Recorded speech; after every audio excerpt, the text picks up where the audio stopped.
Hoje nós vamos ainda dar uma olhadinha no sexto mandamento, né? Então a gente está aí nessa caminhada nos 10 mandamentos. Hoje a gente ainda vai dar uma olhadinha no sexto mandamento, né? Eu espero que ainda tenhamos mais uma aula sobre o sexto mandamento, tá? E aí então nós finalizamos essa parte do sexto mandamento, tá? Então vamos começar novamente lendo, né? Os 10 mandamentos. Então eu vou pedir os irmãos aí para me ajudarem na leitura. Deixa eu só voltar aqui. Ok, vamos lá então ler? Êxodo 20, capítulo 1, até o verso 1 até o verso 17. Vamos ler? Então,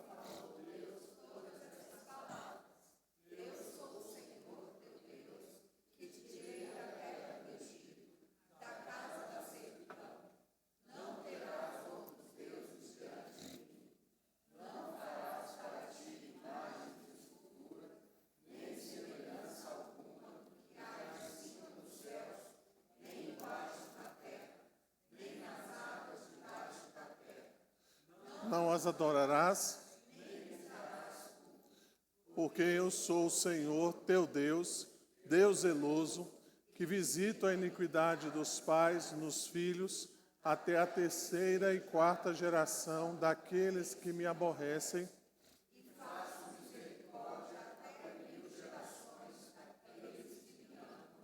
e guardam os meus mandamentos.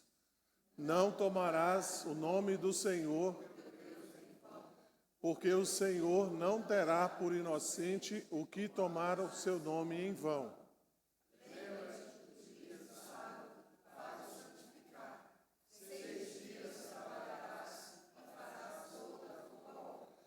Mas o sétimo dia, nenhum trabalho, nem tu, nem o teu filho, nem a tua filha, nem o teu servo, nem a tua serva, nem o teu animal, nem o forasteiro das tuas portas para dentro, porque em 6 dias fez o Senhor os céus e a terra, o mar e tudo o que neles há, e ao sétimo dia descansou. Por isso o Senhor abençoou o dia de sábado e o santificou. Pai e a tua mãe, para que se prolonguem os teus dias na terra, que o Senhor teu Deus te dá.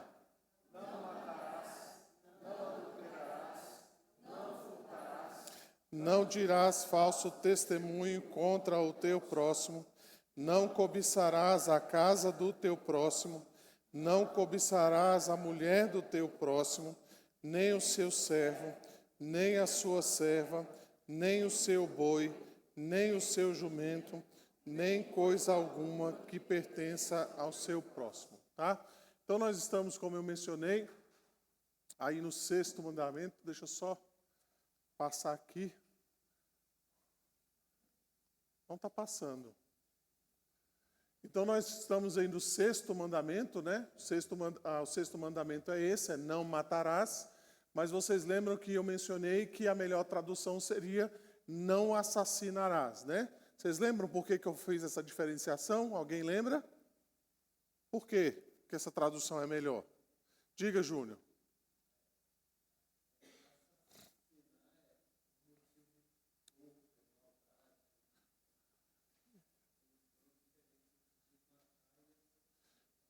Isso, tá? Então, o assassinato é aquela motivação que a pessoa tem, então, de fazer isso de maneira injustificada, tá? Então, pastor, o senhor está dizendo, então, tem motivos que é justificável, então, a matar, né, ou assassinar alguém? Nós vimos que há motivos que a própria palavra de Deus, então, vai trazer para nós, que, então, se justificaria, por exemplo, a pena de morte, se justificaria, então, em alguma ocasião onde aquela pessoa pudesse usar desse artifício, então, de matar uma outra pessoa, tá? Hoje, então, a gente vai dar uma olhadinha em outro tema, né, ligado ao sexto mandamento, que é, então, a guerra legítima, ou a guerra justa, tá? Então, a grande questão aí que a gente quer mencionar hoje é essa, né? Será que o cristão, então, ele pode apoiar uma guerra, ou, de repente, um cristão, ele pode ir para a guerra, para lutar na guerra? Então, a intenção é nós falarmos um pouquinho sobre isso. O Catecismo Maior, vocês lembram que ele traz duas perguntas, né, tentando ampliar, então, o nosso conhecimento a respeito dessa questão do sexto mandamento, e ele traz sempre aquela questão das proibições e também dos deveres. Nas proibições, então, a pergunta está dizendo o quê? O que que pode e o que que não pode?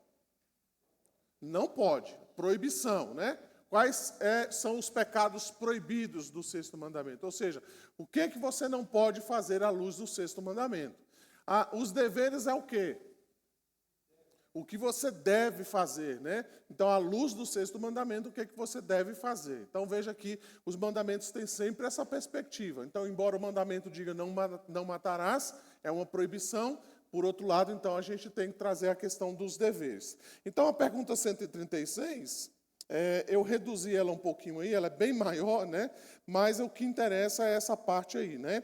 Então, quais são os pecados proibidos no sexto mandamento? Os irmãos.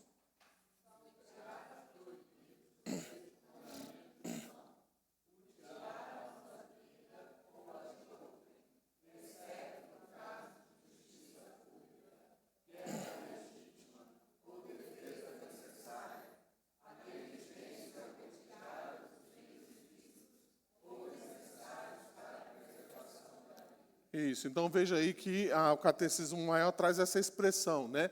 Guerra legítima ou guerra justa, tá? Então o Catecismo está dizendo para nós que existem situações em que você então deve inclusive apoiar a guerra, né? Sendo ela então uma guerra justa. Além disso, a pergunta 135, quando ela fala então dos deveres do sexto mandamento, ela então traz para nós essa resposta. Então os irmãos vão responder para mim. Quais são os deveres exigidos no sexto mandamento? Os irmãos.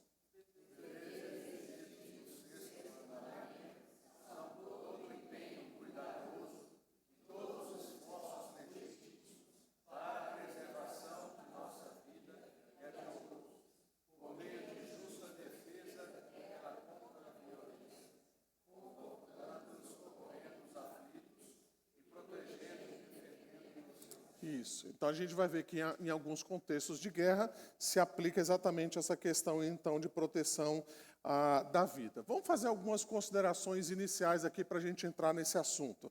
Primeiramente, então, irmãos, eu quero mencionar que a Bíblia ela diz muito pouco sobre essa questão da ética real das guerras, né? Então ela vai dizer, por exemplo, que as guerras elas acontecem exatamente por causa do nosso próprio coração. A raiz de toda essa problemática de guerras tem a ver, então, com o nosso coração. Veja lá, Tiago, capítulo 4, os versos 1 e 2. Eu vou pedir aqui a Claudinha para ler, por favor, Claudinha, para nós. E vou pedir ali também já a Ana Josina e também a dona Joemi, para já abrir ali, Ana Josina, Isaías 2, verso 4, e também a dona Joemi, Isaías 9, verso 7. Então a Bíblia vai dizer para nós exatamente isso, irmãos, que as guerras elas começam no nosso coração, né, na cobiça do nosso coração. Tiago 4, os versos 1 e 2.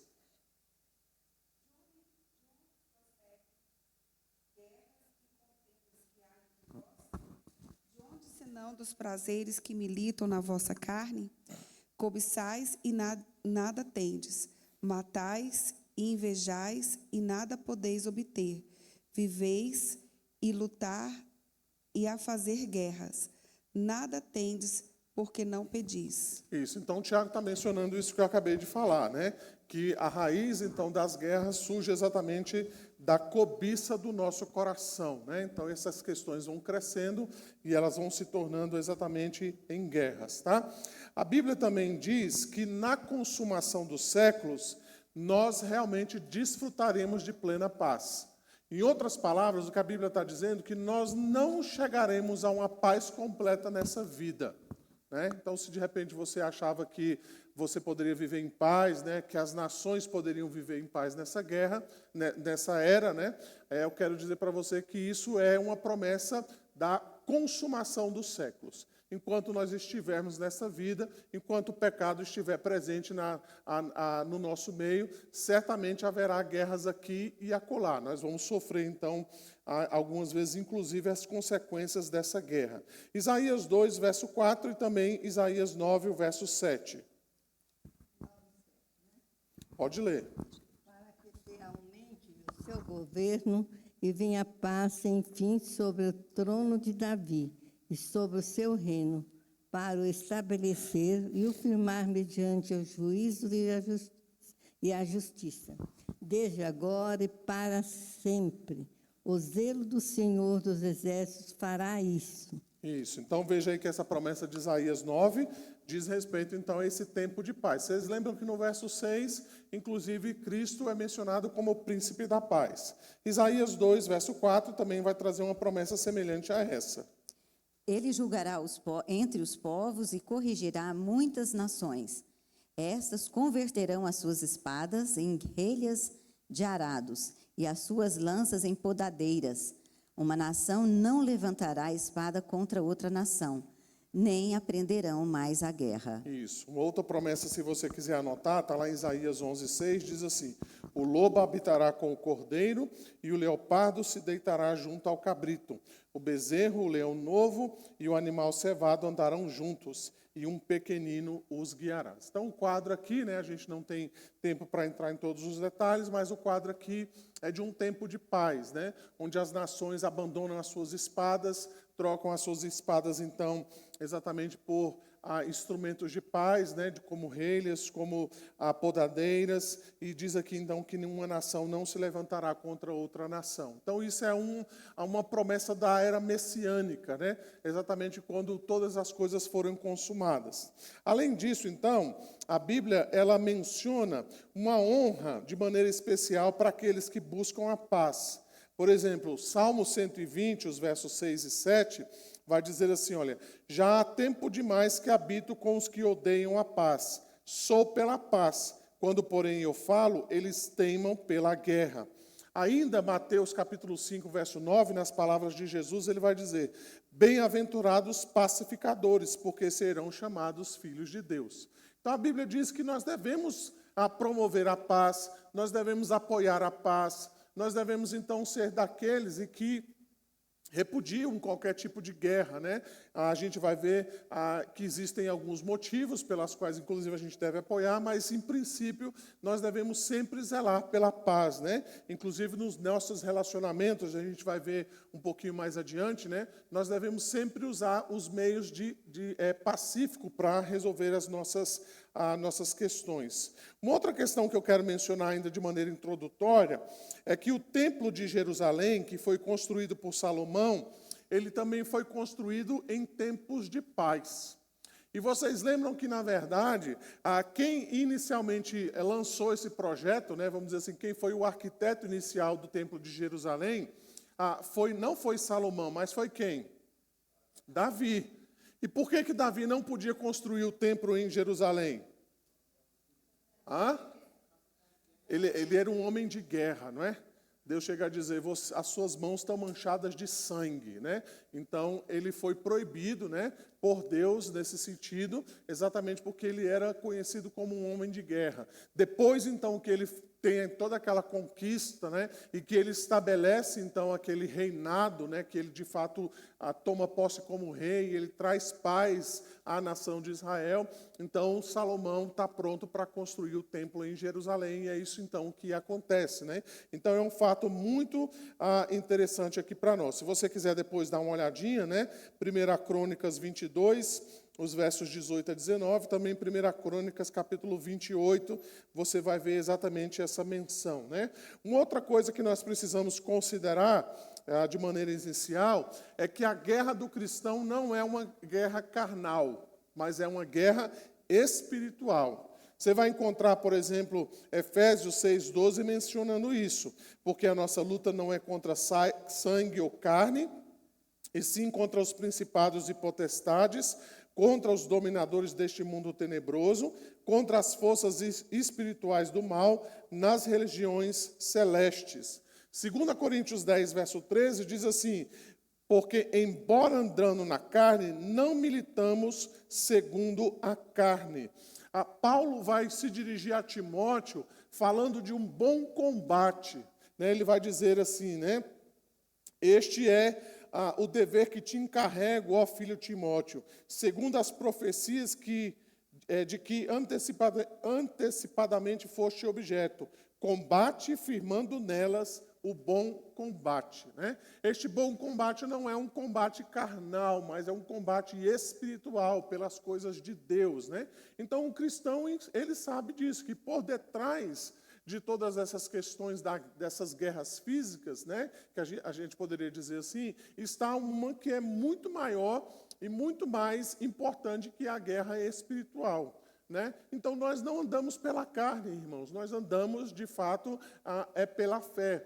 Nós não devemos olhar as coisas apenas com os nossos olhos carnais, mas nós precisamos que Deus abra os nossos olhos espirituais. Então, por detrás de toda guerra, né? Por detrás de toda batalha, seja ela pequena, seja ela grande, nós precisamos considerar que existe uma batalha espiritual por detrás daquilo, né? Eu não estou querendo aqui que os irmãos saiam, né, procurando demônios em cada canto aí da cidade. Eu não quero que os irmãos vejam o diabo em tudo que acontece, né? Eu não quero que os irmãos criem essa paranoia que muitas vezes a gente vê por aí. Mas nós não podemos ser ingênuos em desconsiderar que por detrás dessas coisas existe, de fato, uma batalha espiritual. O nosso inimigo é um inimigo ativo, né? Eu posso até te dizer que ele acordou primeiro que você, né? Quando você acordou hoje, ele já estava de pé trabalhando, né? Ele trabalha astutamente, né? Ele trabalha de maneira incansável para atingir os seus propósitos, para atingir os seus desejos, tá? Além disso, vale a pena aqui a gente mencionar que nós devemos ser amantes da paz. Então, veja, por exemplo, o Salmo 34, verso 14, eu vou pedir ali a Débora para ler, por favor, e também 1 Pedro, capítulo 3, o verso 11, vou pedir o Ariston, por favor, para ler esse texto para mim, e vou pedir ali o Olson para ler Romanos 12, o verso 19.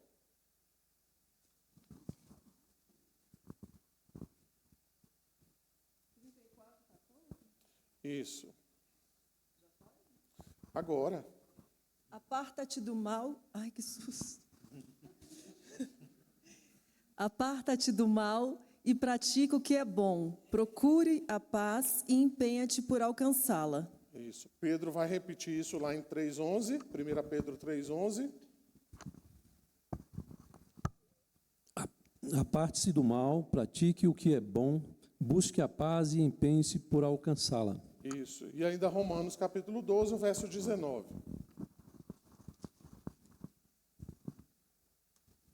Não vos vingueis a vós mesmos, amados, mas dai lugar à ira, porque está escrito: a mim me pertence a vingança, eu é que retribuirei, diz o Senhor. Isso, tá?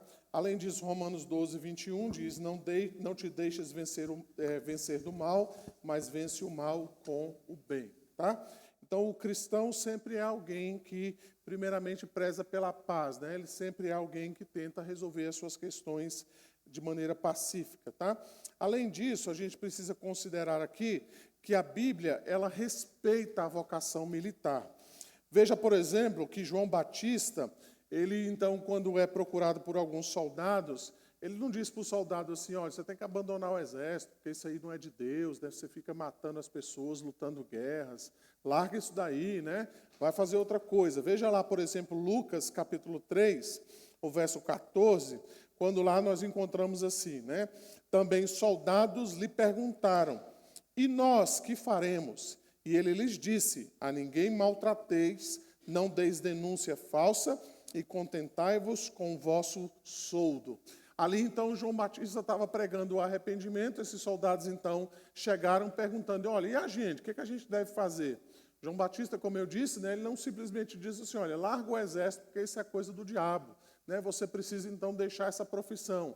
Ele simplesmente diz: olha, faz o que você está fazendo, mas não maltrate as pessoas, não façam denúncias falsas, né, porque vocês precisam se lembrar aí de que os soldados romanos, eles estavam cuidando exatamente de toda a parte ali, então, de Israel, né? Israel era uma província dominada pelo Império Romano, né? E muitas vezes era isso que acontecia, né? Os soldados, para prejudicar algum judeu, ou para prejudicar até um conterrâneo seu, né? Um romano, ele dava testemunhos falsos, né? Lembra que foi isso que aconteceu quando Jesus ressuscitou dentre os mortos? Os soldados foram lá para dar um testemunho falso, né? De que Jesus de fato não tinha sido ressuscitado, mas que na verdade os discípulos haviam roubado o corpo e por aí vai.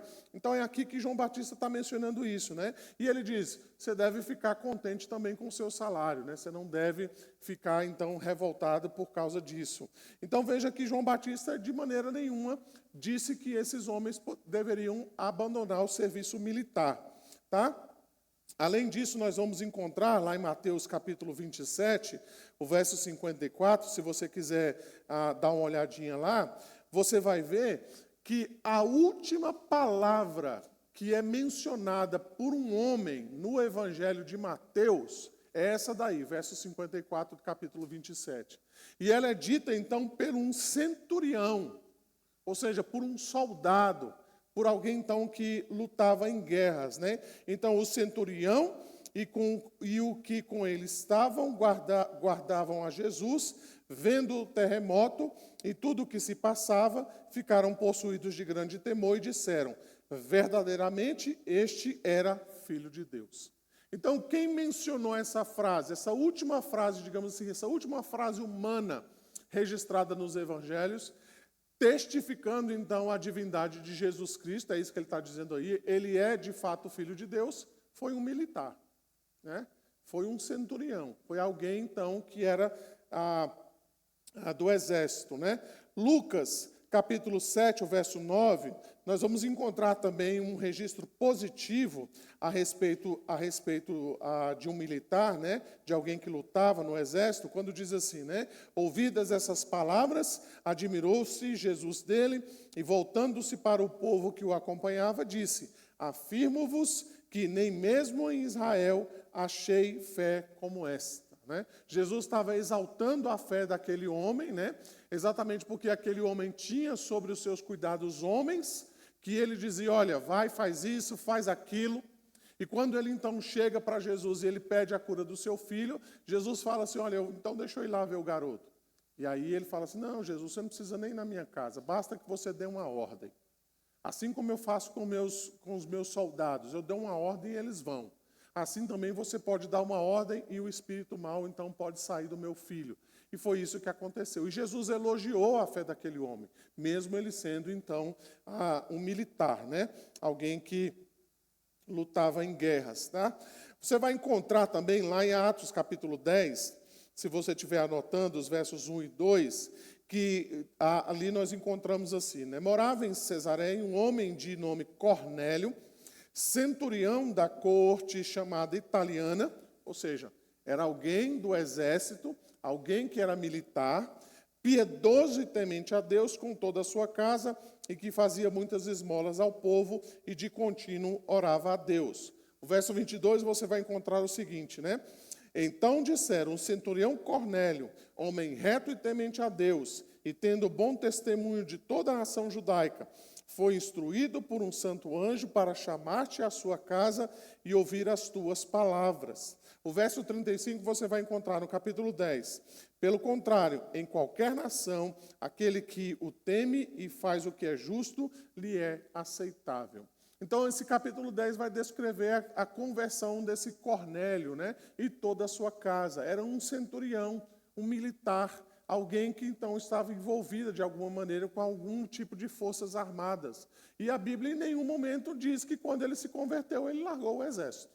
Ou largou a marinha, ou largou a aeronáutica, ou ele teve que abrir mão da polícia militar, ele teve que sair da polícia civil, porque ele não podia pegar em armas, ele não podia ter espadas, porque agora ele era crente, né? Agora ele era da igreja presbiteriana de Antioquia, né? Então ele não podia fazer isso, era incompatível, né? Alguém sendo crente e tinha um revólver em casa, ou de repente, né, o pastor recebe a notícia, diz, olha, o membro fulano de tal essa semana trocou tiro e matou três indivíduos, né? Na troca de tiros ele teve que cancelar 3 CPFs, né? E aí os crentes ficam tudo assustado. Nossa, como é que o irmão matou 3 indivíduos? Aqui a Bíblia não tem essa dificuldade, né, de encontrar pessoas que, embora estivessem nessa condição, sendo militares, mas ao mesmo tempo se mostrando pessoas piedosas, pessoas então que de fato temiam a Deus, tá? Então, dentro dessas considerações, a gente vai dar uma olhadinha também lá em Deuteronômio, capítulo 20. Nós vamos fazer a leitura aí dos versos 1 a 19.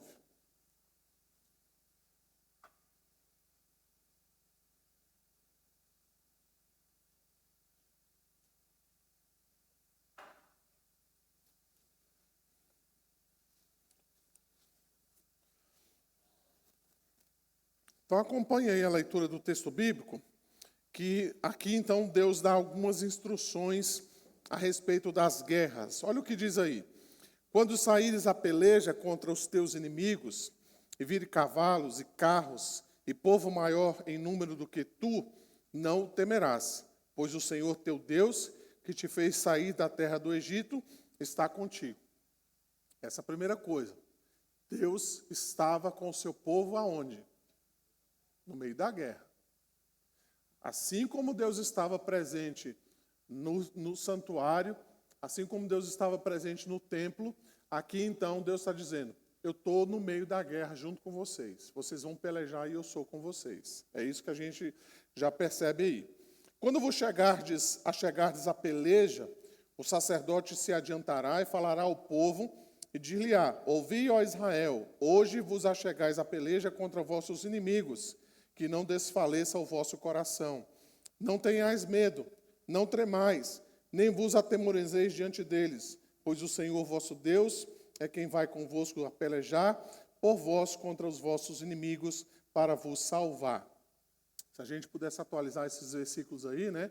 É como se de repente alguém chegasse aqui e falasse, pastor, eu estou indo para a guerra, o senhor pode orar por mim? Para que eu vá bem sucedido lá? E que de repente os meus tiros saiam certos para eu derrubar o inimigo, matar lá alguém? É mais ou menos isso aqui, tá, irmãos? Então, quando o sacerdote vai adiante aqui, ele está orando para que o povo tenha bom êxito na guerra.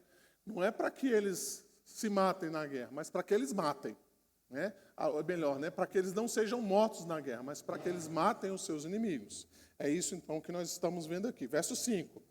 Os oficiais falarão ao povo, dizendo, qual homem que edificou casa nova e ainda não o consagrou? Vá, torne-se para casa, para que não morra na peleja e outrem a consagre.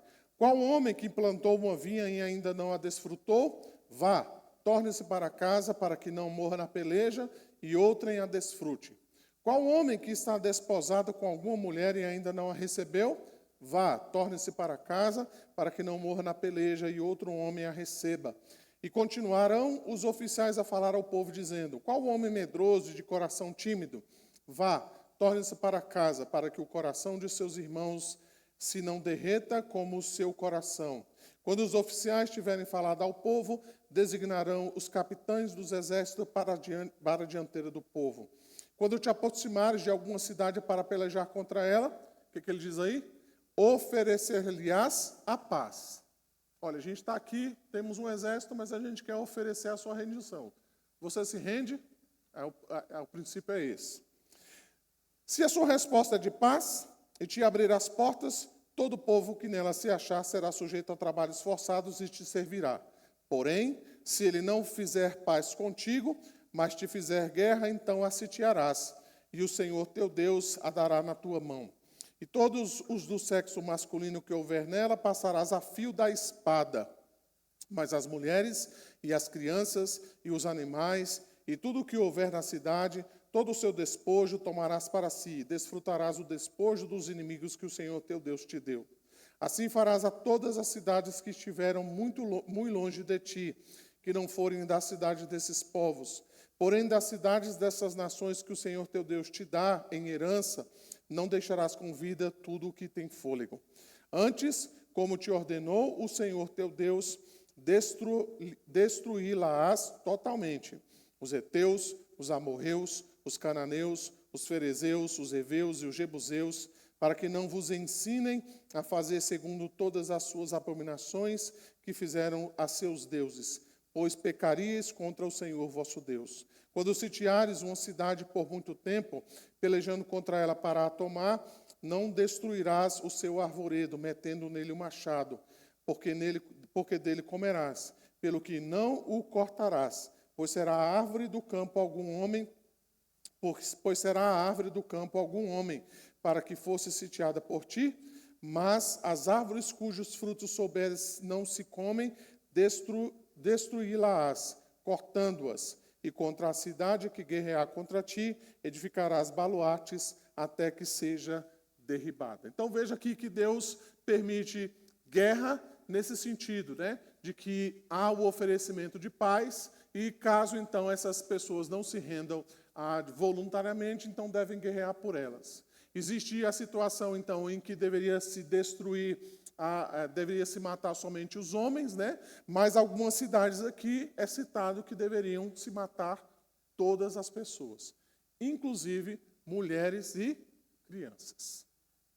Tá? São essas aí, né? Os heteus, os amorreus, os cananeus, os ferezeus, os heveus e os jebuseus, exatamente porque essas pessoas estavam ocupando a terra que Deus havia prometido a esse povo. Tá? Então veja que mesmo diante do sexto mandamento, Deus havia permitido que o seu povo entrasse em guerra. E Deus, então, inclusive, prometia a este povo que eles, então, guerreariam e eles, então, teriam um bom êxito nas suas guerras. Vale a pena depois você dar uma olhadinha no capítulo 5, 6 e 7 de Josué. Você vai perceber exatamente isso, né? Quando a gente pensa, por exemplo, quando Josué lutou contra Jericó, Jericó era uma cidade altamente fortificada, né? E Deus, então, deu vitória àquele povo. O segredo era que Deus estava do lado do seu povo. Em seguida, você vai perceber que Israel, então, vai lutar contra uma cidadezinha chamada Ai, né? Então, era uma cidade bem menor, muito menos fortificada do que Jericó, mas você vai perceber lá, então, que Israel tremeu, né? Você vai perceber que, na verdade, tudo isso aconteceu porque havia pecado no meio de Israel, né? Lembra lá de Acã, que escondeu, então, na sua tenda coisas que Deus havia proibido de que eles, então, tomassem exatamente na guerra contra Jericó. Então, o segredo de Israel era o quê? Era exatamente, Deus era o Deus deles, né? Não é à toa, irmãos, que muitas vezes a Bíblia denomina Deus como o Senhor dos exércitos, né? Um homem de guerra, exatamente porque ele guerreia pelo seu povo e ele estava aí presente no meio do seu povo, no caso de Israel, ok? Vamos dar uma olhadinha, então, em uma verdade que nós muitas vezes não gostamos de considerar, né? Que o evangelho também, algumas vezes, ele pode provocar guerras entre pessoas, mesmo em situações que nós queremos evitar essas guerras. Veja, por exemplo, eu vou pedir ali o Júnior. Júnior, lê para mim, por favor, Mateus, capítulo 10, os versos 34 e 38. E vou pedir ali o Aécio, para ler, por favor, Aécio, capítulo 11 de Apocalipse, o verso de número 7. Mateus 10, os versos 34 a 38.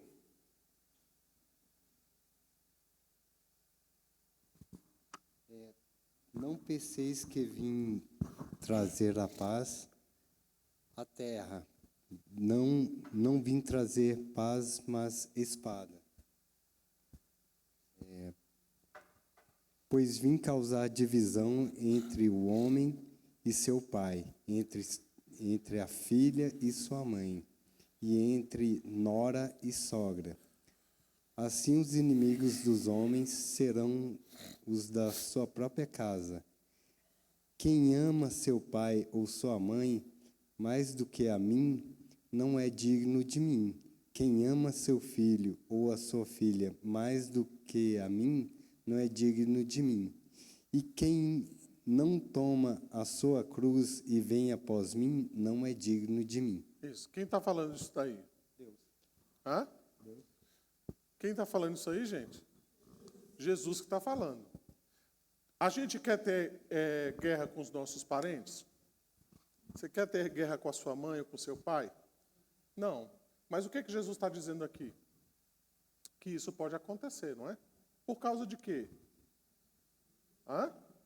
Por causa de Cristo, por causa do Evangelho. Você pode criar um problema dentro da sua casa porque você virou crente. E aí agora você passa a ser perseguido pelo seu pai, ou perseguido pela sua mãe, ou perseguido pelo seu irmão, ou perseguido pela sua irmã, perseguido pela sua família, porque agora você passou para a lei dos crentes. E aí então você começa a ser rejeitado, você começa a ser colocado de lado, você sabe que tem um almoço da família, eles não te convidam, né? Você sabe então que tem ali algum tipo de festa, né? E eles simplesmente deixam você para lá, eles fazem chacota de você, eles riem de você, eles contam piadas sujas na sua presença, eles começam a fazer guerra contra você, eles começam então a labutar contra você. E em alguns países, né? A gente talvez não tenha noção disso, mas em alguns países você sabe muito bem, né, de que a primeira instituição que rejeita um crente num país perseguido é a sua família. Há situações, meus irmãos, por exemplo, na Coreia do Norte e em outros países também, que os familiares devem, não é que eles podem não, eles devem entregar membros da sua família que se convertem ao cristianismo. Então, de repente, o filho chega lá todo contente para contar para os pais: olha, pai, eu frequentei um culto hoje cristão e lá entreguei a minha vida a Cristo. O pai, em vez de se alegrar, fala assim: oh, meu filho, que bom, né, que agora você é um cristão. Ele liga para a polícia e fala: meu filho agora é crente. Vem buscar, leva para a cadeia, maltrata, simplesmente porque ele é um cristão, né? Países na África também que a própria família, então, persegue. Vocês viram, no dia da igreja perseguida, o testemunho daquela mulher que houve uma tentativa de assassinato, né, por membros da sua própria família, e a família, então, lá dessa mulher, né, os demais, agradeceram àquela pessoa porque ela, então, tentou matar essa mulher porque ela, então, havia se tornado cristã. Né? Então, você imagina, né, no seu grupo do WhatsApp da sua família, de repente lá você diz que é cristão e 3 dias depois você recebe a notícia que talvez lá o seu cunhado, a sua irmã, né, de repente tentou matar você, e aí no grupo do WhatsApp todo mundo celebrando e dando parabéns lá para o seu cunhado ou para a sua irmã, porque ela tentou matar você porque você é um crente. Então, são essas guerras que está sendo mencionada aqui pelo Senhor Jesus Cristo. Né? Por isso que é interessante a maneira como ele coloca: os inimigos do homem estão aonde? Na sua própria casa. É isso que o Evangelho pode provocar em algumas situações. Sim, dona Maninha?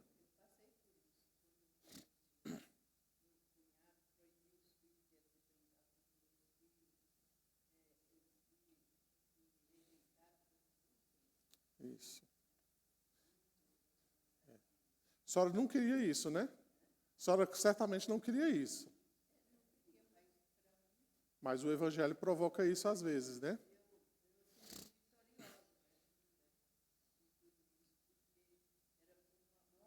Isso, exatamente, tá? Apocalipse 11, verso de número 7.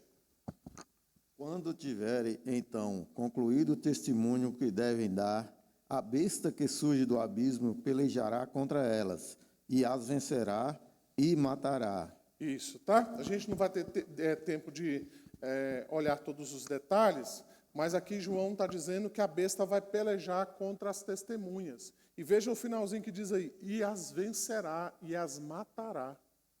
Dá a impressão aqui, né, Apocalipse está relatando um tipo de derrota do povo de Deus. Não é a impressão que a gente tem, às vezes, irmãos, quando a gente recebe uma notícia de um cristão que foi preso, foi morto, e isso, então, causa aquela comoção, a gente pensa assim: gente, fulano de tal estava pregando o evangelho e foi morto. Será que vale a pena isso? Será que realmente vale a pena a gente arriscar nossa vida para tanto? Né? É mais ou menos isso aqui que Apocalipse está mencionando para nós. Mas o ponto importante é que existe uma guerra, e é uma guerra que nós não temos como evitar. Então, deixa eu te dar uma boa notícia nesse domingo pela manhã. Se você é um crente, saiba que tem alguém perseguindo você, fazendo guerra contra a sua vida. E não é o seu vizinho. Né? É as forças do mal, é o próprio diabo, que é o nosso inimigo. E ele, então, luta, como eu mencionei agora há pouco, né, contra os filhos de Deus. Depois você pode dar uma olhadinha lá no capítulo 12 de Apocalipse, quando menciona lá, então, aquela figura, né, do dragão que tenta matar o filho da mulher, né? Lembra então que esse filho da mulher, varão, era o próprio Senhor Jesus Cristo. Ele tenta primeiramente matar a mulher, não consegue. Depois ele tenta matar o filho da mulher, não consegue. Depois ele persegue a mulher novamente, que foi a mulher que gerou o filho.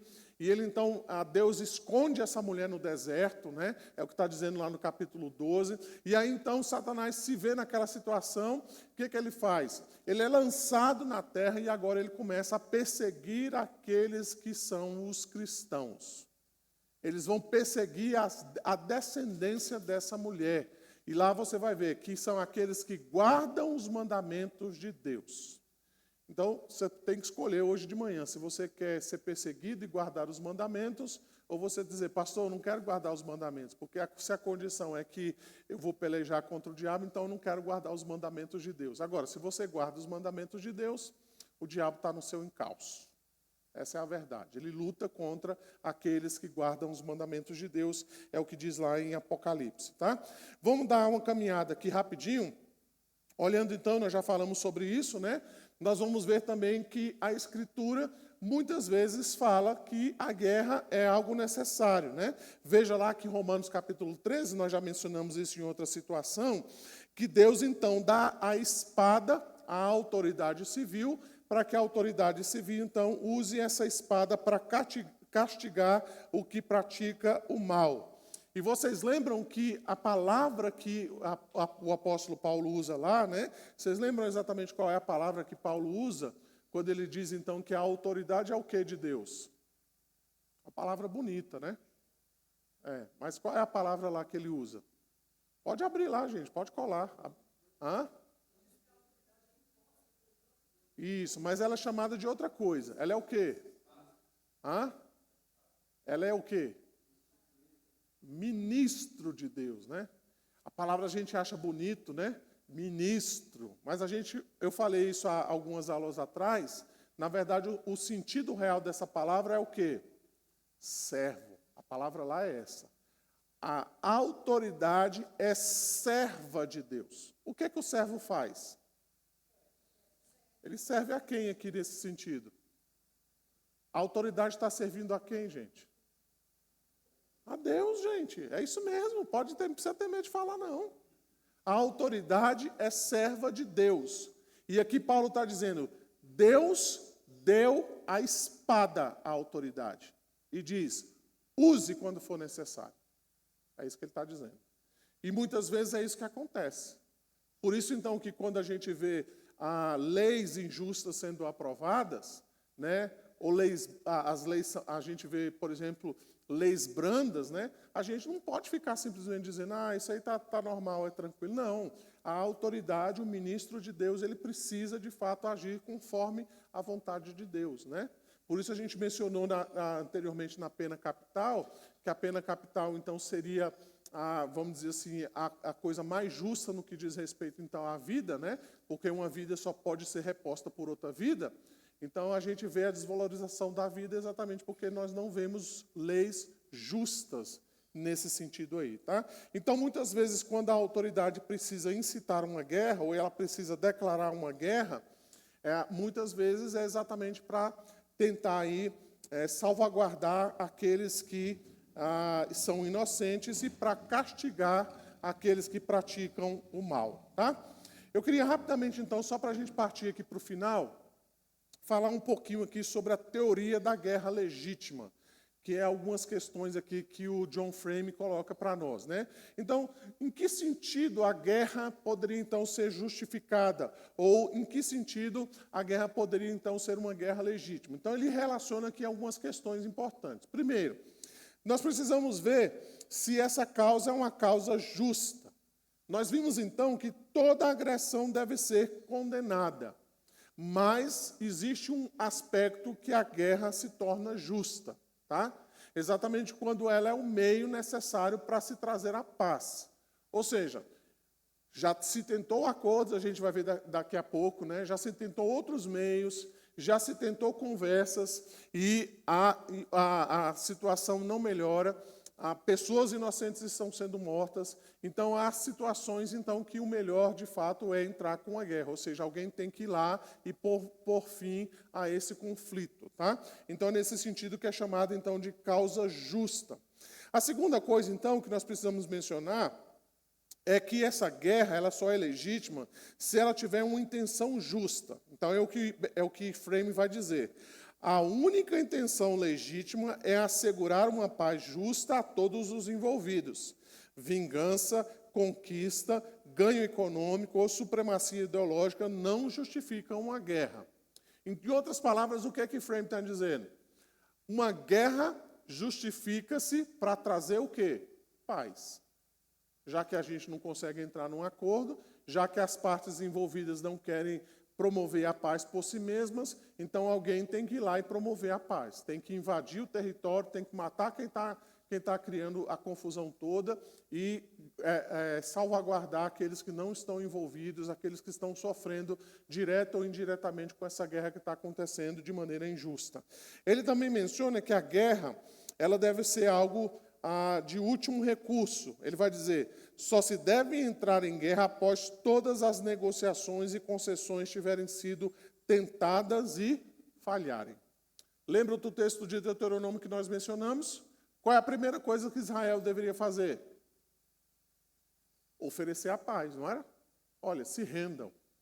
Né? Nós estamos aqui, nós vamos conquistar vocês, nós precisamos então entrar aí, mas a gente quer oferecer a paz para vocês. Vocês querem? Não, não quero, a gente quer fazer guerra, então vamos para a guerra. Não tem outro jeito. Tá? Então, a guerra como o último recurso. Tá? Então, nós vamos encontrar, por exemplo, em Provérbios 3, 31, 32, não tenhas inveja do homem violento, nem siga nenhum dos seus caminhos, porque o Senhor abomina o perverso, mas aos retos trata com intimidade. Então, nós não devemos ser como esse homem violento, né, que em tudo quer fazer guerra. A gente precisa, então, usar a guerra como o último recurso. John Frame também vai falar de uma declaração formal, que ele chama. Né? Então, visto que a guerra se diz respeito então, ao uso militar, ele então menciona que os governos então, deveriam declarar guerra e dizer, olha, nós já tentamos tudo, agora é o último recurso, então agora nós estamos declarando guerra contra vocês e a gente vai invadir aí e vai tentar acabar com tudo isso daí. Tá? Ele também menciona objetivos limitados. Então, se o propósito é a paz, então a rendição incondicional, a destruição de instituições econômicas ou políticas são objetivos não justificados. Então ele está dizendo, a guerra não pode ir além desse objetivo, que é a paz. Tá? Não tem a ver com dominar o povo, não tem a ver com roubar as riquezas daquele povo, não tem a ver com escravizar aquela população, não tem a ver com matar inocentes, não tem a ver como subjugar aquela nação. Não, a promoção da paz foi alcançada, a guerra, então, não é mais justa. Ela precisa, então, ser encerrada. Tá? Ele vai também mencionar sobre meios adequados, ou seja, deve-se evitar matanças desnecessárias, até mesmo em situações de guerra, o que ele vai mencionar. Ele vai falar um pouquinho também sobre imunidade para os não combatentes, ou seja, ele acredita que somente pessoas que são militares que devem lutar nessas guerras, pessoas civis ou que não querem lutar nessas guerras não devem, então, serem arregimentadas para isso. Tá? Ele vai falar um pouquinho sobre a justiça comparativa. O que ele está querendo dizer com isso? Ele está dizendo que a pessoa não pode ir além daquilo que realmente é necessário. Em outras palavras, ele não pode matar uma mosca com um canhão, né? Então, se de repente a guerra está num local específico, a guerra está ali restrita a uma região, a pessoa não pode ir lá destruir o país inteiro. Ela tem que acabar com aquela situação. Né? Se de repente a guerra foi promovida por um grupo terrorista, então a guerra tem que se justificar exatamente a eliminação daquele grupo terrorista. Ela não pode matar a nação inteira. É isso que ele está dizendo. A justiça tem que ser uma justiça comparativa. Né? O mal está aqui, a gente quer combater de maneira adequada esse mal que está acontecendo. Tá? Ele vai falar um pouquinho também sobre a probabilidade de sucesso, ou seja, será que vai dar certo se a gente entrar em guerra? Será que realmente a gente vai conseguir êxito? Ou somente pessoas inocentes vão morrer? Então é outra questão que precisa ser levantada, tá? E por fim, o que ele vai mencionar é a boa-fé nos tratados e nos acordos. E eu quero ler 2 textos aqui com vocês, que está lá em Amós, capítulo 1, mas eu quero falar um pouquinho sobre isso. O que ele está querendo dizer a respeito, então, dessa boa-fé nos tratados e nos acordos, tá? Então, o que ele está querendo dizer é o seguinte, que nações, muitas vezes, né, entram em acordo para pacificação, mas, às vezes, essas nações não têm boas intenções. Então, ela diz assim, olha, vamos entrar em acordo, vamos parar com essa guerra, pode se desarmar, tira seu exército do meu país, e a gente, então, decreta a paz e está tudo certo. E aí, então, eles entram nesse acordo e eles, então, começam a esvaziar o território, ou eles se desarmam, e aí, de repente, do lado de lá, né, alguém quebra o acordo e a guerra começa tudo de novo. Mas aí ele está pegando o inimigo desprevenido, né? Às vezes o inimigo já desarmou-se, ou às vezes tirou o exército do país, e a gente vai encontrar aqui Deus acusando, né, Tiro de entregar os cativos de Edom, exatamente nessa situação, né? Eles fizeram acordos entre eles, mas uma das partes, então, quebrou esse acordo. Veja aí, Amós, capítulo 1, o verso 9 e também o verso 11, diz assim, assim diz o Senhor, por 3 transgressões de Tiro e por 4 não sustarei o castigo, porque entregaram os cativos a Edom e não se lembraram da aliança de irmãos. O verso 11 diz, assim diz o Senhor, por 3 transgressões de Edom e por 4 não suscitarei o castigo, porque perseguiu o seu irmão à espada e baniu toda a misericórdia, e a sua ira não cessou de despedaçar, e reteve a sua indignação para sempre. Tá? Então aqui Deus vai castigar Tiro exatamente por causa disso, né? Ele quebrou uma aliança entre ele e Edom, e também ele vai castigar Edom exatamente porque Edom lutou e não teve misericórdia, né? Embora ele estivesse numa situação de guerra, possivelmente aqui ele excedeu aquilo que a própria guerra dizia, né? Até os próprios objetivos. Então veja como isso é importante para nós, né, irmãos? Quando a gente pensa em cenários de guerras como nós temos visto nos dias atuais, né? Embora a gente às vezes não goste muito de entrar nesse tema, né? A gente às vezes percebe que essas guerras são excessivas, né? Às vezes a guerra vai muito além da própria paz, né? E o que a gente muitas vezes percebe é a tentativa, né, de uma nação destruir completamente uma outra nação, e certamente os motivos não são os motivos que estão relacionados aqui como uma guerra justa, né? Às vezes a disputa é uma disputa simplesmente religiosa, étnica, né? De povos que não se dão, né? De pessoas, então, que não concordam com o tipo de ser ou o tipo de modo que a outra nação tem, né? Então fala, vamos acabar com esse povo, porque a gente acaba com eles e aí a gente resolve o nosso problema, tá? Então isso é importante para a gente poder ter um entendimento a respeito disso.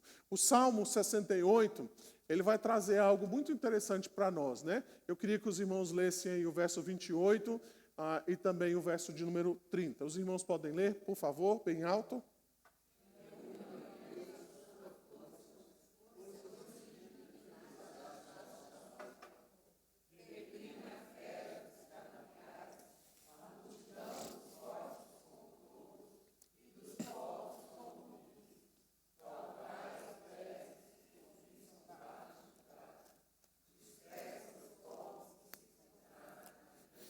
Isso, então o salmista está orando assim, Senhor, reúne, ó Deus, a tua força.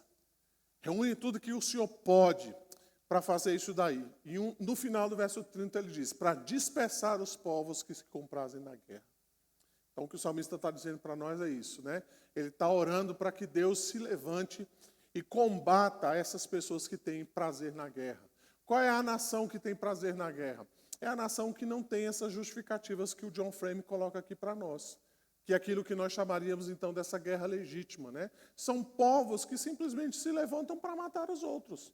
Eles querem destruir por algum motivo religioso, porque eles querem conquistar território, porque eles querem eliminar aquela nação, talvez porque descobriu ali que tem, sei lá, né, uma mina de ouro, uma fonte de petróleo, fonte de alguma riqueza natural, e a condição, então, para que ele possa adquirir aquela fonte natural é destruir o povo, é destruir aquela nação, né?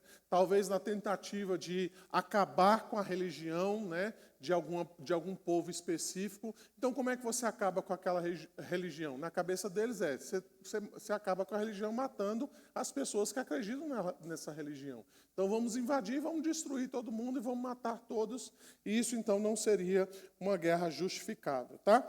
Então, para a gente partir aqui para as conclusões, qual é, então, a importância desses ensinos para os nossos dias, né? Então, eu mencionei algumas questões aqui. Primeiramente, para que nós tenhamos um entendimento bíblico a respeito desses assuntos, né? Como é que nós podemos, por exemplo, irmãos, responder aos incrédulos quanto às guerras e mortes de inocentes? Como é que a gente poderia, talvez, conversar com pessoas, né, olhando para a situação da Rússia e da Ucrânia, a situação na Palestina e tantos outros locais onde acontecem guerras, né? A palavra de Deus vai dizer que nós devemos nos santificar a Cristo como Senhor em nosso coração, estando sempre preparados para responder a todo aquele que nos pedir razão da esperança que há em nós. Então, como cristãos, nós não devemos apenas responder às pessoas a respeito de quem Jesus é, do céu, da salvação e por aí vai. Mas outros assuntos também que dizem respeito à nossa esperança, nós devemos ajudar essas pessoas a ter uma compreensão a respeito disso, né? Quando nós olhamos guerras, nós precisamos ajudar essas pessoas a entenderem os motivos dessas guerras, né? E para que elas percebam que isso não se trata apenas de uma decisão política, social, não são apenas conflitos entre povos, e para que elas percebam que essas guerras, muitas delas, não há uma justificativa plausível, né? Elas simplesmente são guerras de um coração distante de Deus, distante da presença do Senhor. A segunda coisa, então, tem a ver com aquilo que eu falei anteriormente, nos ajuda, então, a opinarmos a respeito, então, de situações onde há guerras. Então, de repente, você pode pegar essa lista, eu posso mandar para você, e comparar com as guerras que nós temos atualmente. É uma guerra justa? Foi o último recurso? Houve paz entre as partes? Será que essa guerra está, de fato, buscando a paz? Será que estão usando meios, métodos que são apropriados? Será que, de fato, essas pessoas têm outros motivos por detrás disso, né? Que seja considerado como algo injusto, que torna, de fato, essa guerra como uma guerra ilegítima? Até para que a gente tenha uma compreensão, irmãos, a respeito disso. Para que nós não sejamos tomados, às vezes, com a opinião pública ou com a opinião da mídia, que às vezes diz, não, essa guerra é assim, essa guerra é assado. E às vezes a gente, como cristão, acaba pegando um dos lados, sem ter uma noção e uma compreensão. Se essa guerra é justa, se ela é legítima ou se ela não é, né? E às vezes nós nos metemos nessa situação toda sem saber discernir de maneira apropriada o que realmente está acontecendo. E se realmente aquela guerra ela é algo justificado diante de Deus, tá? Além disso, então, como último motivo, ela nos ajuda também a falar de esperança. Então, quando nós olhamos as guerras, nós podemos dizer às pessoas exatamente isso. Olha, isso acontece por causa do coração humano, coração distante de Deus. Mas deixa eu te dizer, tem uma esperança por detrás disso. A esperança é o Evangelho. A esperança é a graça de Deus. A esperança é a misericórdia do Senhor. Embora essas pessoas estejam lutando para conquistar territórios, para destruir a imagem de Deus, né? A gente poderia, inclusive, dizer dessa maneira, né? Destruir os seus irmãos, uma vez que todos nós temos de modo comum o mesmo Pai, que é Deus, né? Essas pessoas, então, estão lutando entre si, mas, na verdade, no final das contas, eles estão lutando contra Deus, mas há uma esperança de reconciliação. A esperança, então, de reconciliação não são os acordos feitos entre cavalheiros, não é a intervenção das Nações Unidas, mas é o Senhor Jesus Cristo, é o Evangelho, né? Então, veja, a gente está falando de guerras de maneira proporcional, mas isso a gente poderia aplicar, inclusive, na nossa vida. Quando nós estamos em conflito com outras pessoas, né? Quando nós, muitas vezes, estamos sem esperança de ver pessoas sendo restauradas nas suas relações, nós podemos, então, oferecer esses mesmos princípios, né? De reconciliação, de paz entre pessoas que estão conflitantes entre elas, em trazer essas pessoas para o mesmo interesse, né? E qual é o interesse, no final das contas? É o Senhor Jesus Cristo, é isso que nos une. É isso, então, que traz verdade para a nossa vida, tá? Então, o Joe Frame, para a gente finalizar, ele vai dizer, a Bíblia reconhece que a guerra é algo terrível, originando-se de paixões e ira. Nas guerras, morrem pessoas que pessoalmente não mereciam a morte. Entretanto, em contraste com a teoria da guerra justa, a Escritura não tenta administrar detalhes de maneira humanitária em tempos de guerra. Antes, dentro de limites amplos, ela justifica fazer o que for necessário para atingir objetivo militar legítimo. Há oportunidades durante a guerra para minimizar a matança, aproveitá-las quando possível. Em resumo, o que o John Frame está dizendo? Ele está dizendo, olha, embora a Bíblia não entre nesses detalhes, ela vai mostrar para nós que é possível que algumas vezes o caminho que seja tomado seja o caminho, então, da guerra. E o caminho é exatamente cumprir aquilo que o sexto mandamento diz para nós, preservação da vida, né? E isso a gente precisa também considerar. Nós não podemos ver países em conflito, pessoas inocentemente morrendo por causa de uma guerra injusta e dizer que isso simplesmente não é problema nosso. Dizer, não, isso aí está tudo certo, não é problema nosso. Nós deveríamos, então, dizer, isso não deveria acontecer, alguém deveria intervir nessa situação e finalizar isso de uma vez por todas. E se o uso militar, né, for o último recurso, ou talvez o único recurso para que essa guerra, então, finalize, talvez seja isso que realmente precisa acontecer. Para quê, irmãos?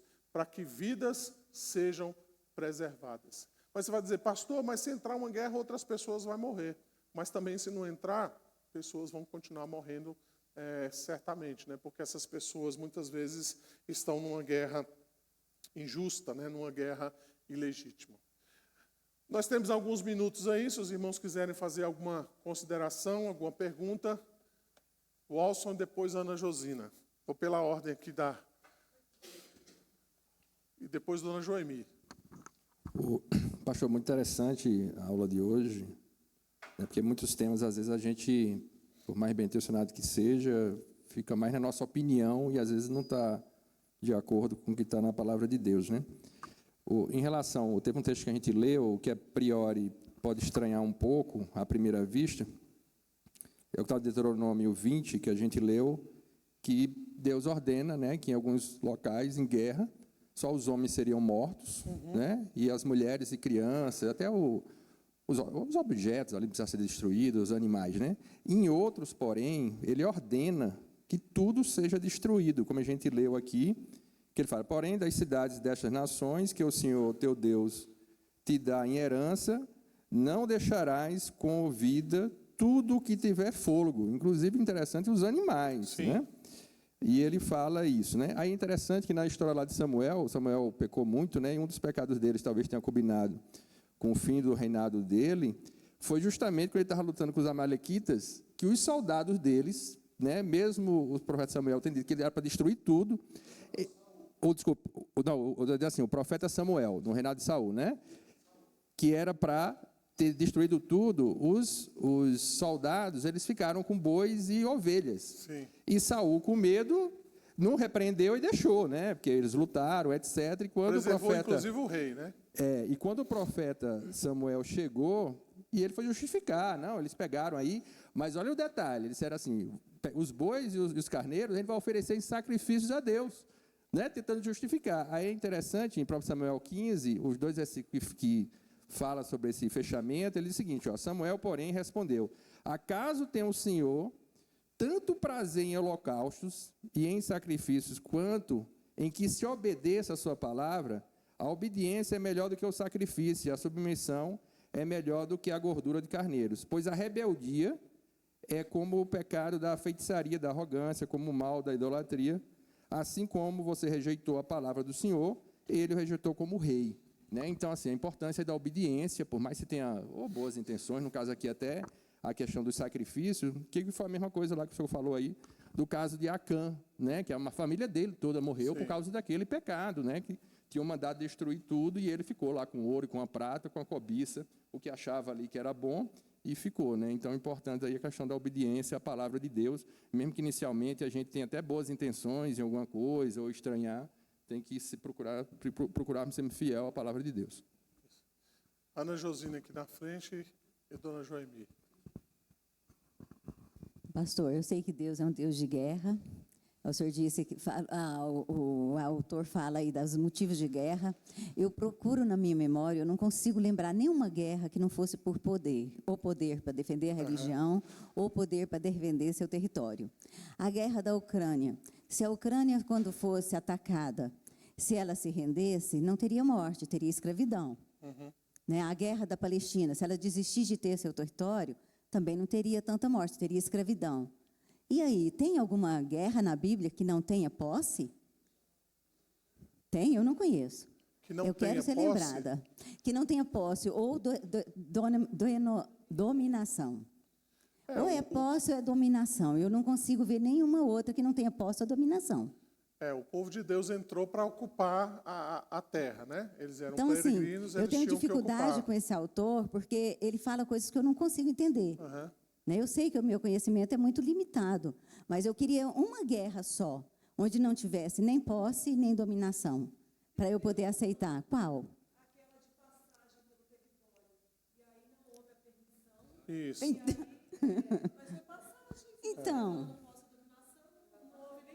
Eles não permitiram, né, que o povo de Israel passasse por lá. Eles só queriam passar. E ele depois só podia dizer também que não queria uma invasão do território dele, né? Se tem sua casa, se ninguém pode entrar. Então, acaba sendo a dominação dele. Quem é o dono da terra não queria aceitar que o outro passasse. Mas qual é Entendeu o que eu estou falando? Hein, Ana Josina? Mas qual é a sua discordância com relação à questão da guerra justa? É a guerra justa? É algum ponto? É porque a justiça da guerra, a gente ainda não conseguiu chegar nela, na minha opinião. Sim. Na minha opinião, não existe guerra justa, embora Deus seja um Deus de guerra. Então, seria obedecer a Deus como nós somos cristãos e obedecemos a Deus. Então, no porque caso... se a gente procurar essa justiça, eu tenho dificuldade para encontrar. Porque eu encontro isso aí. A única guerra é a dominação do cara. Mas ele não queria. É a dominação dele, né? Ele não aceitou o outro passar pela terra dele. Então, assim... No caso muito das guerras de difícil a Israel, guerra. né, tinha um ponto específico, que era exatamente a questão da própria posse da terra, né? A permanência daquele povo, junto com o povo de Deus, traria consequências para o próprio povo, né? Aí o povo, ao invés de dominar a terra, eles seriam dominados. E foi isso que aconteceu muitas vezes, Então, né? eu acho que as Eles guerras... pouparam algumas pessoas na tentativa, então, de fazer alianças e conciliações, exatamente para não obedecer a Deus.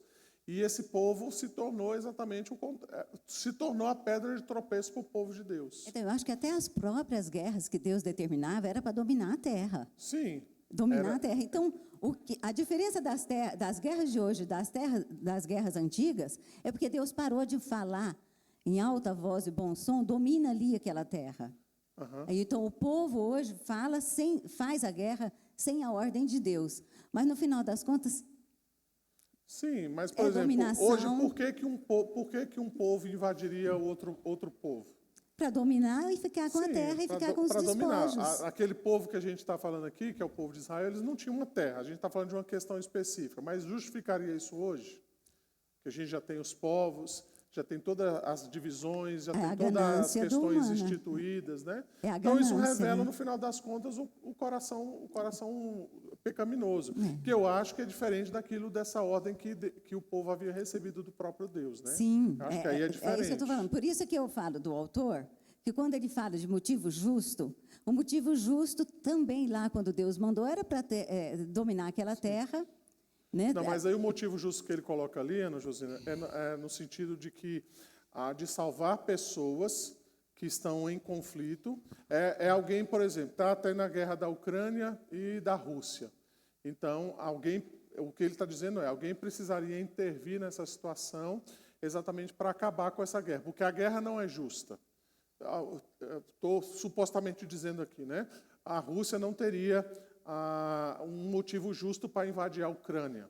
Então, alguém deveria intervir nisso para trazer a paz, e não para dominar os dois povos, mas trazer a paz entre eles. É isso que ele está dizendo ali. Guerra justa é nesse sentido, é sempre para promover a paz.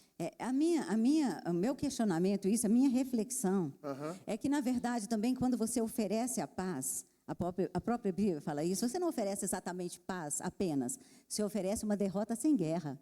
Sim. Porque o cara aceita a paz, ele entrega todos os seus bens, ele se torna escravo. Então, vamos colocar, se não é a ordem de Deus, não é o mandamento de Deus, você não tem como o cara oferecer a paz, tinha que haver diálogo, né? Por isso que eu acho que guerra nenhuma é justa. Não, mas vamos voltar aqui. A paz, no caso da Rússia e Ucrânia, não é um se tornar escravo do outro. A guerra aí, a finalização da guerra é cada um ficar no seu território.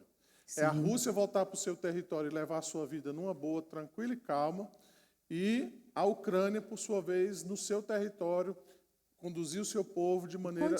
Porque ela estava lá quietinha, levando a sua vida da maneira como eles desejam. A paz é essa, cada um vivendo dentro do seu território, cada um vivendo livremente dentro dos seus limites, né? Cada um sendo a nação que deseja ser, e aí põe finaliza isso daí.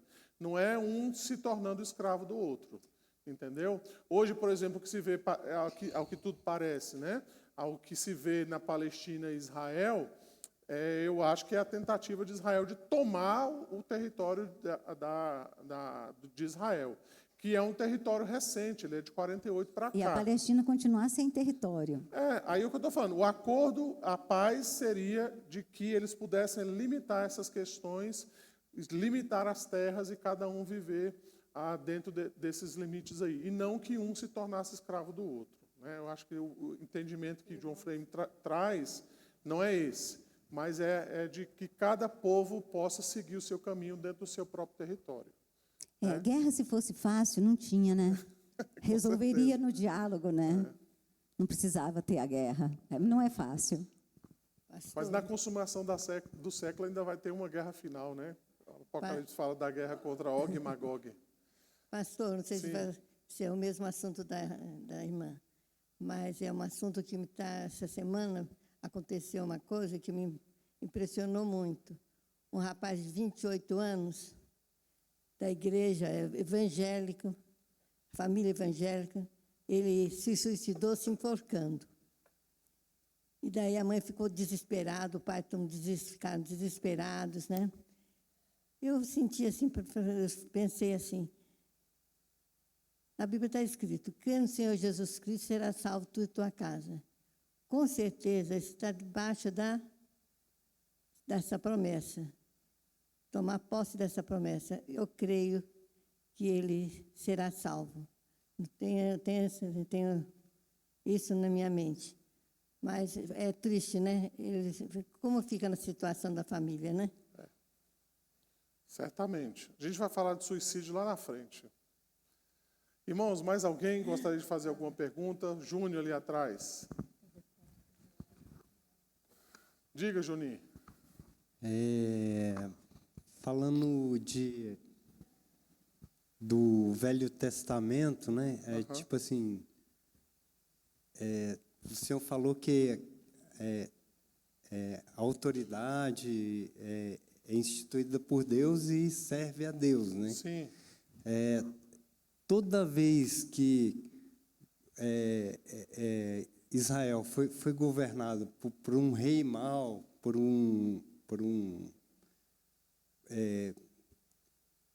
alguém que desobedeceu a Deus, a nação pereceu na mão dos inimigos e tudo, né? Tal. Eu fico tentando aplicar isso para hoje, né? Por exemplo, a gente vê nossos governantes, né? Corruptos e a gente tem escândalo de corrupção e ministros injustos, né? Aí você pega e começa a observar no dia a dia, né, o comportamento da população. Um que se gaba que obteve um benefício social sem merecer, a pessoa não precisa ali daquele apoio do governo, mas pega ali para ter o dinheiro, o outro que furou a fila, o outro que mentiu lá na faculdade lá. Eu sou Negro. minoria para pegar uma vaga, entendeu? Sem merecer, sem fazer aquela prova específica, entendeu? Então, assim, essas coisas culminam se a pessoa é corrupta no dia a dia, se ela é desonesta no dia a dia, ela vai votar num governante desonesto, entendeu? E aí é que está. Aí Deus usa aquele próprio governante desonesto e fala: ó, é isso que vocês querem? É isso que vocês vão ter. O pecado de Israel, o Júnior, e às vezes o nosso, é que Israel começou exatamente nisso, né? Embora eles viviam uma teocracia, eles então pediram um rei, dizendo: nós queremos ser como as outras nações que têm um rei. E o primeiro rei foi Saul, né? A gente acabou de falar da história de Saul. E de lá para cá foi isso que aconteceu em toda a história de Israel, né? Às vezes surgia um rei bom, mas às vezes surgia um rei mau. E se você olhar de maneira mais detalhadamente na história do povo de Israel, era isso mesmo, né? O rei sempre servia como um castigo na vida do povo, né? O rei era idólatra e o povo caía na idolatria também, né? Se o rei era um rei bom, às vezes o rei conseguia restaurar a religiosidade do povo, né?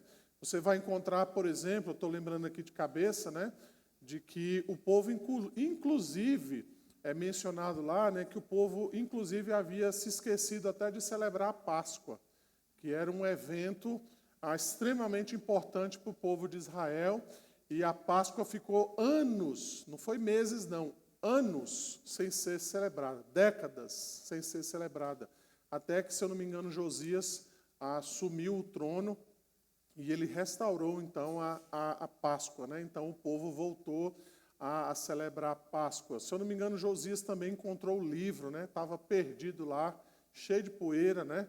E ele encontrou o livro e ele restaurou a vida espiritual e a vida espiritual do povo, né?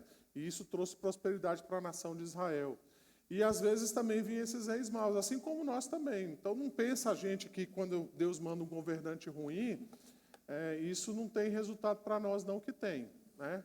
Então os governantes ruins, eles fazem as mesmas coisas que os governantes ruins faziam no Antigo Testamento. Aprovam leis ruins, fazem coisas contra Deus, se opõem a Deus, criam os seus ídolos e levam o povo a pecar, a fazer coisas más, né? Então existiam reis em Israel que levaram o povo de Israel a sacrificar os seus próprios filhos, né? Por quê? Porque eles cultuavam a Moloque, e aí então eles levavam o povo a pecar dessa maneira, né? E isso a gente vê na história do povo de Deus, e a gente não está muito distante disso também não, tá? Então, o governante mau, ele é, de fato, ele pode significar para nós a disciplina, né? Não vou nem usar a palavra castigo, mas é a disciplina de Deus sobre o povo de Deus, né? E é isso que a gente precisa considerar e a gente precisa olhar, né? Hoje, o IBGE fala mais ou menos aí que nós somos cerca de 40 milhões de cristãos dentro do território nacional, né? O pessoal me ajuda aí com as contas, né? Seria aí o quê? Nós somos 220, não é? 220 milhões de brasileiros, é isso mesmo? 202? Uns 25%, né, da população que se denomina cristã. E talvez na história do nosso país nunca se falou tanto em corrupção como nos dias atuais, né? Corrupção, desvio de dinheiro, imoralidade, nunca se ouviu falar tanto a respeito dessas coisas como nos nossos dias. A pergunta, irmãos, é apenas para a nossa reflexão. Onde é que estão esses crentes? Cadê esse povo que talvez não esteja influenciando a sociedade como deveria fazer. Eu gosto muito daquela figura que Jesus usa, né? Só para a gente finalizar. Quando ele diz, então, que nós somos sal da terra e luz do mundo. Pensa na proporção do sal. Então, as donas de casa agora me ajudem, né? Se você for fazer 5 quilos de sal, ou 5 quilos de arroz, 25% de sal é quanto? Quanto que dá? Me ajuda nas contas aí. Walson, me ajuda aí. Hã? 1 quilo? 250. Então, o nosso calculista ali chegou a essa conclusão. Ou seja, para 5 quilos de arroz, nós deveríamos colocar 1,250 kg de sal. Quem faz isso? Quem faz isso, gente? Não vai fazer isso. Mas é essa proporção exagerada se a gente pensar nessa reflexão de Jesus. Então, se nós somos o sal da terra, a nossa terra deveria estar mais salgada. Mas a nossa terra não está salgada. O nosso arroz não está salgado. Ou seja, ou tem terra demais, ou tem sal de menos. Tá? Omissão. Né? Acho que terra demais não está faltando. A gente tem um cálculo aí de 200 milhões de habitantes aqui no nosso país. Cadê o sal? Talvez o sal está precisando realmente salgar mais, influenciar mais, melhorar então o seu testemunho, enfrentar as dificuldades como cristãos. Então talvez o problema sejamos nós, como sal do mundo, que não estamos salgando na medida correta. Tá? Certamente tem. É uma vergonha.